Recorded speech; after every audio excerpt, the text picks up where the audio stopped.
we started STEM, we don't necessarily need to have the A kids. We want the B kids, we'll make them into A kids. We have found no proof of anybody having a STEM academy program before we did. Look at what happens to it. It's like a little purple now. Doug Elkins is a big guy out in New York, a leader of the dance community. He's here to bridge the gap and translate the different medium of dance into the hip hop. I swore that one day he was just gonna pop up, he was gonna show up, but he didn't. We grew up together neighborhood-wise and school-wise. Everything about him was just special. He was my best friend. Thanks so much for this.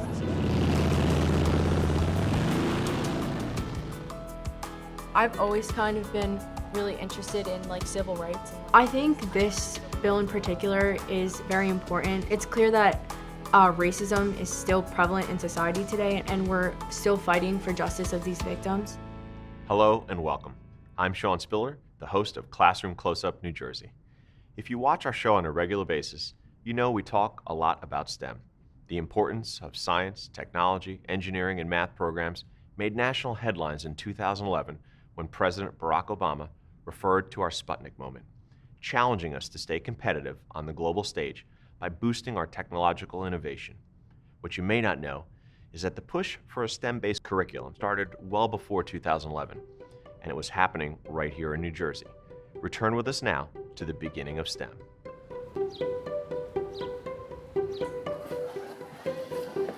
We love her and she loves us. It's like one big family. She remembers a huge number of her students. She is incredibly fascinating. She really is. Yeah, I don't have to rotate it much. When I think science, I think rigidity. That's not her. Look at what happens to it. She always has the right answers. She's Jane. If you compared science teachers to Hall of Fame baseball players, Jane Silverstein would be the Babe Ruth of her field. Well, my mother always thought I should be a doctor, but then she said to me, but if you're not going to be a doctor, you're really bossy, so you ought to be a teacher. Although she's not bossy, she did take her mom's advice. She started teaching in 1961. The inside of the glass will glow red. It's melting. And 57 years later, she's still going strong. Need more air in the flame. You have to like being with kids. You have to be a little bit of a kid. So you gotta be, or even a lot of a kid. You are? Oh, indeed I are. Now it's a question of patience. She thinks young, and she has the joy of seeing young people in the process that they go through. She hasn't lost that. She teaches 2 periods a day. No other administrator does that. And it's all because she does not want to sit in an office and talk about science without talking about science with the kids. We did not polish the ends. They're rigid, they're rough. Throughout her remarkable career, Jane's passion for education has inspired her both in and outside the classroom. In fact, her union activism once landed her in jail. We were on strike, and we received an injunction to go back to work. And we went to court, and we said, all of us, one after another, I'm very sorry, Your Honor, but I cannot do that. So he said, to jail, and we went. But that same passion also led to the development of an education revolution. She had the vision of STEM before anyone. In 1994, Jane developed the curriculum by combining science, technology, engineering, and math. This led to the world's first STEM academy. When she was first doing it, I don't remember anyone else saying STEM. We were the only people I recall saying STEM. Some claim it wasn't developed until 2001 by the National Science Foundation. But Jane has the documents to prove she was the originator. You have no idea what my file cabinet looks like. I just keep stuff because I'm an inveterate OCD record keeper. Jane had a lot of documents herself. I went down to our file archive and I found a bunch of other documents, including documents with dates and times and spelling out the creation of the STEM Academy. We have found no proof of anybody having a STEM Academy program, school, before we did. From my STEM kids, about 56% of the graduates who've graduated from college are doctors or engineers, teachers. I mean, one of the proudest moments is when a kid comes back and says, hey, you know what? I'm going to medical school, or hey, I'm an engineer. That's a sort of a proud moment. When we started STEM, we don't necessarily need to have the A kids. We want the B kids. We'll make them into A kids. That's the best part about her, that she's out there for you. She's not one of those teachers that you see that are to themselves, but she gives her whole life to you, which is amazing. Someone that's really into this, someone that's willing to teach for so long, it's something that they're incredible at, and something that it just defines who they are. She loves Patterson, and more than that, she's doing it for us kids. Jane has impacted my career in so many ways. She's been a mentor, a friend, a mom. She has supported me throughout my career. I had her as a teacher, 1972, 73. She was wild, she was crazy. And I walked by her classroom the other day and I peeked in the window and her arms were flailing and she's going on and she had the marker in her hand and she's teaching like she just got out of college. She makes you better because she's not going to get in your way, and if you have a good idea, she wants you to run with it and she'll encourage you to run with that idea. And especially in this job, you need that. I know my material. I'm really good at what I do in terms of just academics. Because the kids will pick it up if you're faking it. I don't fake it. And you have to be able to say, okay, this is what you need to do, and I don't want to hear any excuses, as well as I love you and I understand that you're having problems. But when you combine those two things, that this is what I want you to do, is much more effective. I think Miss Silverstein taught this long because she has hopes on a lot of students that they will be great in the future. And I think everybody here thinks she's pretty amazing. We love our kids and they know it. We want them to do well and they know it. We care about each other and everybody knows it. That's why I'm still here after 57 years.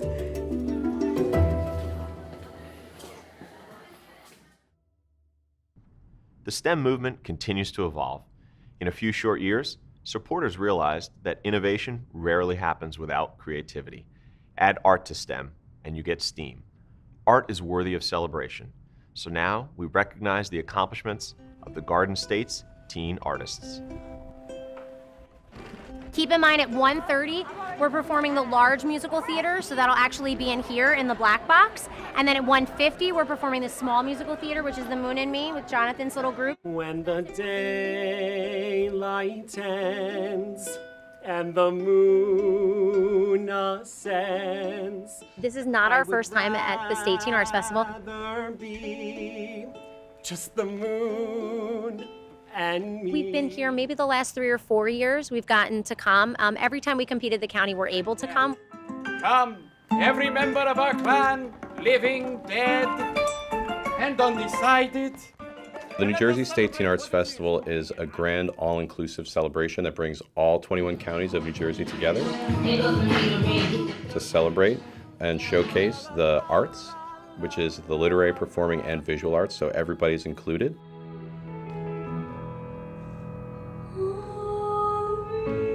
They really had to be the shining stars of their local communities to get this opportunity to come and showcase at States.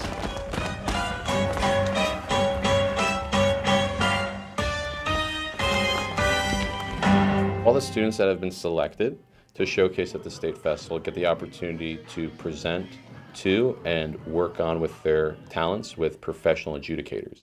I would encourage you to breathe more, right? Sometimes, I get the sense you're, okay, I'm holding my breath, and I get this little phrase, and then I take, so you can breathe. In fact, I would even vocalize. Doing the dance after they gave us the corrections really helped us, instead of like them saying, oh, this is what you need to do, and then we leave. They had us actually do the beginning, and so they can see that we actually put what their corrections are into the dance. So I think it was really helpful.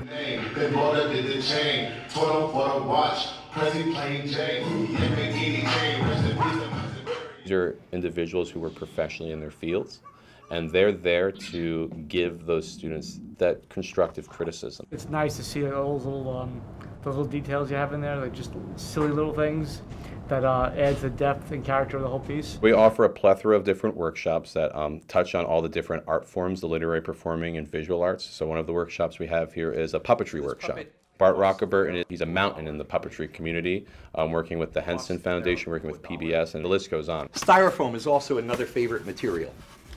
And this is this guy exactly. The presenter had all these huge dragons and faces and taught the kids all about how he made the puppets and how you make the puppets dance and how you make the puppets act and how you bring them to life. And he was great, very creative, showed the kids how to cut foam to make puppets. It was really cool. It works nicely. Now, how do we get it into blocks? And 5 and 6 and 7. Another workshop the kids attended today was a hip hop workshop, and they had loud blasting music, and they stretched, and they did partner activities and group activities, and they had a ton of fun in there. Doug Elkins is a big guy out in New York, a leader of the dance community. He's here to bridge the gap and translate the different medium of dance into the hip hop. Our artist this year got one of the highest awards that you can receive. So a lot of kids go to the county and then their artwork ends up at the State Teen Arts Festival, which is amazing. That's a great feat. But then they also have something that travels around New Jersey. She actually got a piece into that. So that's really the highest honor that you can get at the State Teen Arts Festival, and one of our students got awarded that. I was really surprised when I got it, and I felt very honored. And I see it as the first milestone on my journey as an artist. That statewide tour visits different venues. We go to the NJEA headquarters. We go down to the Atlantic City Art Garage Museum. We go pretty much anywhere that we're going to get some people to pay attention to us, we go to. We even put up in congressional offices. We really want the people who can help us move mountains see the accomplishments and the talent of these students, because they have a lot going on. So you know what? How do you get the congressman to pay attention to the art? I'm going to hang in his office. The purpose of today is to acknowledge the accomplishments of the students in the arts. Line dance! It's to acknowledge the efforts that their educators have put behind them, because it's not easy to get here. You're gonna do awesome. I hope so. Just make your lines long, you know, extend. Elongate everything. Use your face like you did the last time.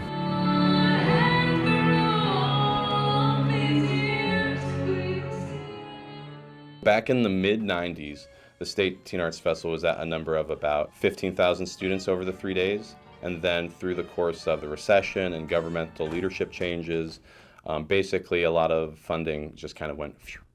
And the Grunin Foundation that is here in New Jersey said, you know what, we're going to step forward. We're going to establish a partnership between the festival and Ocean County College, and we're going to back you, and we want to see you grow. What's beautiful is I heard this year that we have 3,200 kids participating, up from 2,500 last year. We're only a few counties away from having every county participating. So really overall, it's really kind of picking up momentum as we go, and I can only imagine what it's going to look like in the future. Adams, you do what Adams do or die. Next up, be ready to roll with thunder.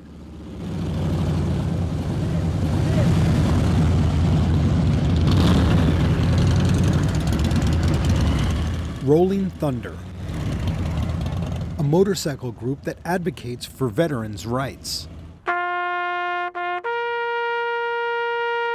This is the 5th year they've been a part of the Memorial Day event here at Somerville High School. The number one thing it's about is just like remembering why we celebrate Memorial Day. Rolling Thunder, they reach the kids at a whole new level, right? They have a perspective that, you know, I can't recreate. You're memorializing all those who never came home. You're adhering to the motto, right? That you shall not be forgotten. As the organizer of this annual event, Mike Scamba wants his U.S. history students to get an up-close and personal perspective from these veterans. 83,000 are still missing from our ranks. It's an incredible number. As a teacher, you're so excited about the perspective that the students are going to obtain, but you're talking about people who are losing. This assembly comes after most of you guys have studied the Vietnam War. You're able to hear stories from within your community, both locally, right, and from New Jersey veterans from all over the state. A lot of people misconstrue us as a biker group, but we're not. Our main function is the POW-MI issue. In addition to Rolling Thunder, Gary is also a former teacher and Army veteran. He served in Vietnam from 1969 through 1970. But still, in the Vietnam War, there's over 1,500 of us that are still out there. Pretty soon we're going to be gone. Our whole generation is going to be gone. Who takes up the cause for that 83,000, and who knows who's going to be missing down the road? Rolling Thunder has been the cattle prod to try to get things happening. We have had seeing veterans firsthand, being able to hear their stories, like that has made me have so much more respect for the things that they do and the things that they have to go through. Let us pause then to recognize our prisoners of war, our missing in actions, with the Missing Man Table ceremony. My favorite part was the Missing Man Table. It was a strong message about not forgetting people who didn't come home. This table, set for one, symbolizing the frailty of one prisoner alone against his or her oppressors. This event changed me in a way to actually see the Vietnam War and all the other wars of what they actually are and how like the soldiers and civilians and families actually went through it. Those perspectives that they gain from this are incredible. Just kind of pull them out of their localized thinking and think about, that there's people in your community, there's people in this town, there's people, who have relatives that go to the school that pay this ultimate price. This year's event also featured a special dedication to one of Somerville High School's fallen heroes. When I found out that Rob went missing, it was like, I can't describe it. It was just, I don't know, like a punch in the chest or whatever. The name Robert Sheridan was a name that we kept revisiting because he's the only prisoner of war person missing action from Somerset County. I swore that one day he was just going to pop up. He was going to show up. And, but he didn't. He did. So we grew up together neighborhood-wise and school-wise. Everything about him was just special. He was my best friend. Robert Sheridan and Jim Langenbach graduated from Somerville High School in 1965. Robert attended the Citadel and later enlisted in the Army, while Jim enlisted in the Navy. In 1968, Robert was mortally wounded in combat in Vietnam, but his remains were never recovered. It's my hope now. I mean, I lost a lot of other things, but is that they find Rob. And they bring him back to Somerville, and they put him with us. I lived next door to Robert when I was a young child. And I remember the day that when I was looking out my window and I started yelling to my mom that there's a U.S. Army truck out front. And they went to her door. And I knew what that meant. But Patty's connection to Robert didn't end there. She eventually purchased Robert's parents' house and discovered some of Robert's military items in the attic. She approached fellow teacher Mike Scamba, and they decided to construct a shadow box to honor Robert. So right now there's a plaque that honors the 5 men that we lost during Vietnam who graduated from Somerville, and this is going to go next to it. Based on the story that I kind of pieced together between Patty and Jim and other people I knew, he was just an incredible guy. So, without further ado, you guys want to unveil the uniform? To be able to see veterans and people who are truly affected by this really makes you understand how great of a deal this is. Imagine your friend just leaving your house one day and then you just never get to see them again, and how you would feel, and trying to put myself in their shoes. During our break, I talked to one of the veterans with 2 of my friends, and he said that you can leave Vietnam, but Vietnam can never leave you. And he started crying, and that made us all cry. But yeah, that was the emotional part. I said, Mike, we're doing this project and honoring Robert, you're bringing him home. You're bringing him back home to Somerville. This is the part I get emotional. But you brought him home, and I'm a part of that home too. Thank you. Thanks for your support. The fact that these kids think so much of this Vietnam era, and then to put that shadow box together, come up with that idea, is just, to me, it says that there's still hope. To me, as a teacher, that was the highlight. That they just know that there's something bigger than them. That moment to just kind of appreciate that sacrifice that other people have made to give us this life that we have here today. Thank you. Thanks so much for this. This is just amazing.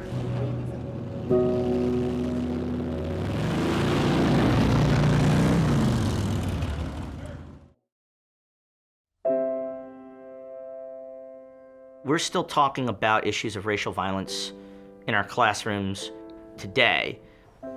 Maybe if we start talking about the stuff that still wasn't resolved from 50 years ago, we could start understanding why there's issues to this day. We never healed the original wounds in many cases.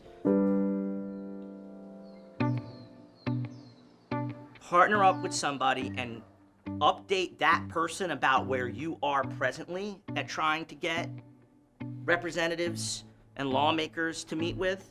Stuart Wexler and his AP Government and Politics class are 3 years into the process of getting a bill called the Civil Rights Cold Case Act made into law. We're the first high school class to ever write a law that I know of to actually get a bill introduced into the House of Representatives. It's now these third-year students to try and take this to the finish line and get it introduced in the Senate, and hopefully through the Senate, and out of the Oversight Committee in the House and through the other stages of the House process. Stuart's previous classes drafted the bill, and if it becomes law, will facilitate the release of documents in unsolved civil rights cases, like the Warless Jackson and Emmett Till murders. Warless Jackson is one of many cases. You have a person in Mississippi, activist in civil rights. He's killed. There's very strong suspicion if the Silver Dollar Group had something to do with it. They were sort of a violent offshoot of the Klan there. Warless Jackson was killed by a car bomb, and 14-year-old Emmett Till was lynched for allegedly catcalling a white female store owner. Later, it was found out that it had actually not happened at all. She had not been catcalled, and this poor man was lynched for no reason. We feel like as if we provide context to our bill through use of Emmett Till, it would help us push forward. Right now I'm working on Senator Richard Burr of North Carolina.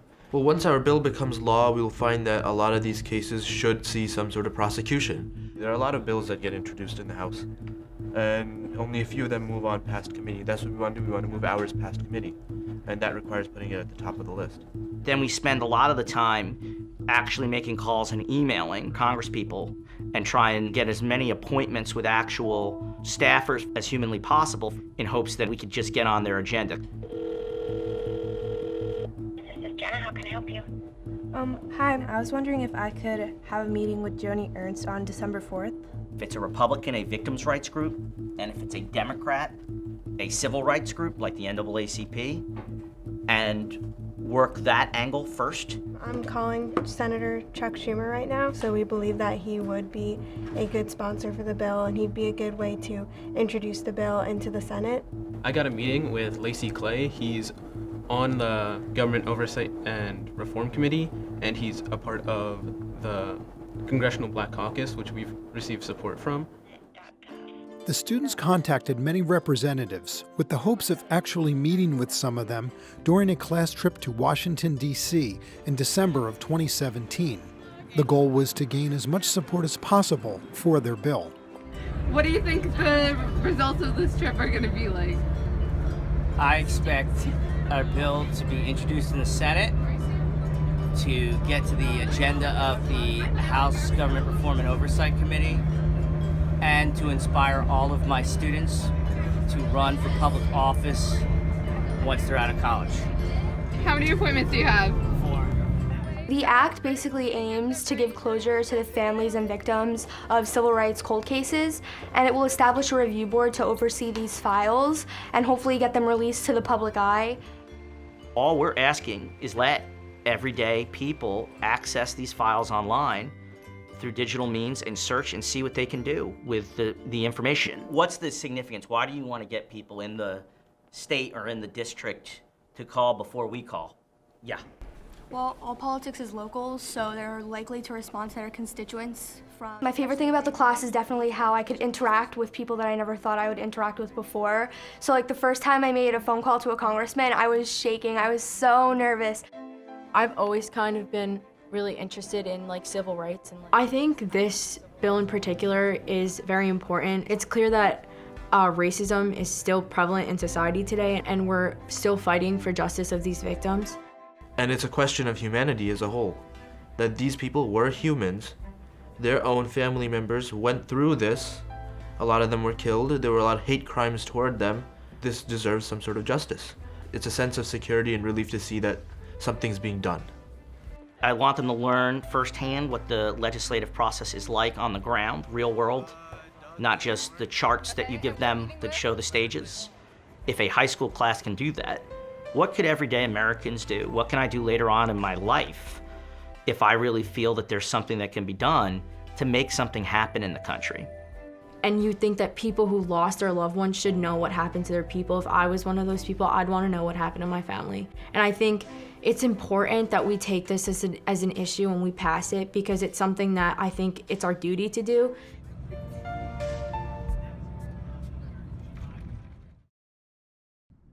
Since we first aired that story, the Cold Case Act was introduced in the Senate. Now the bill is out of committee in both chambers of Congress. Mr. Wexler and his students are optimistic it will soon be passed. It's an amazing story. We've got lots more archived on our website, classroomcloseup.org. Next week, we'll head way back to the American Revolution. We hope you'll join us. For Classroom Close-Up New Jersey, I'm Sean Spiller. See you soon. So what happens to it? I'm done!